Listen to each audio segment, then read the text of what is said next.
Hello hi welcome back to my channel Ammu's world. మీరు కానీ నా ఛానల్ ఫస్ట్ టైం చూసినట్టయితే ప్లీజ్ డూ సబ్స్క్రైబ్, అలాగే లైక్, షేర్ అండ్ కామెంట్. ఈరోజు నేను మీకు స్పైసీగా ఉండే రసం వితౌట్ రసం పౌడర్ ఎలా చేసుకోవాలో చూపించబోతున్నాను. ఇది కోల్డ్ అండ్ కాఫ్ వచ్చినప్పుడు చాలా బాగుంటుంది. ముందుగా ఇక్కడ నేను ఒక 20 grams చింతపండు నుంచి రసం తీసుకొని పెట్టుకున్నాను. ఆ తర్వాత ఒక మూకుడు తీసుకొని మూకుడులో ఆయిల్ వేసుకున్నా. ఆయిల్ వేడయ్యాక 3 నుంచి 4 వెల్లుల్లి అలాగే ఇంగువ వేసుకొని బాగా ఫ్రై చేసుకున్నా. ఆ తర్వాత జీలకర్ర, ఆవాలు, ఎండుమిర్చి ఇవి కూడా వేసుకొని బాగా ఫ్రై చేసుకున్నా. అలా ఫ్రై అయిన తర్వాత కొత్తిమీర, పచ్చిమిర్చి, కరివేపాకు ఇవి వేసుకొని బాగా ఫ్రై చేసుకోవాలి. అలా బాగా ఫ్రై అయిన తర్వాత టొమాటో ముక్కలు, ఇక్కడ నేను 2 టొమాటోస్ తీసుకున్నా. ఆ టొమాటో ముక్కలు కూడా వేసుకొని బాగా ఫ్రై చేసుకోవాలి.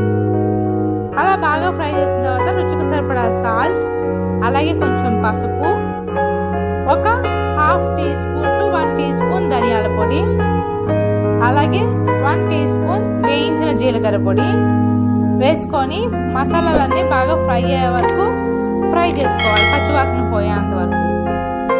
అలా బాగా ఫ్రై చేసుకున్న తర్వాత ఇందులోనే ఒక 1/2 స్పూన్ మిరియాల పొడి కూడా వేసుకొని బాగా ఒకసారి ఫ్రై చేసుకోవాలి.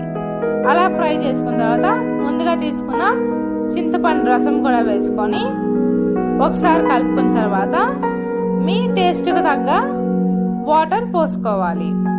ఇక్కడ నేను 1.5 గ్లాస్ వాటర్ పోసుకున్నాను.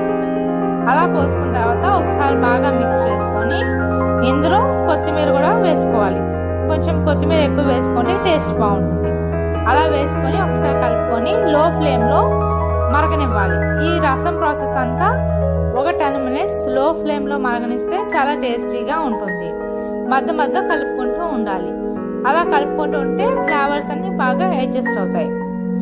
అలా మళ్ళీ కలుపుకుంటూ ఉంటే బాగుంటుంది. ఒక 10 minutes తర్వాత స్టవ్ ఆఫ్ చేసుకొని డిష్ అవుట్ చేసుకోవడమే. చాలా టేస్టీగా ఉంటుంది.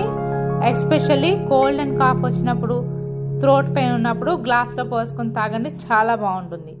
మీకు కానీ నా రెసిపీ నచ్చినట్లయితే లైక్ చేయండి, షేర్ చేయండి, కామెంట్, సబ్స్క్రైబ్ చేసుకోవడం మాత్రం మర్చిపోకండి. అలాగే పక్కనే ఉన్న బెల్ ఐకాన్ హిట్ చేసి ఆల్ అనే ఆప్షన్ సెలెక్ట్ చేసుకుంటే నా ఫర్దర్ వీడియో నోటిఫికేషన్ అనేది వస్తుంది.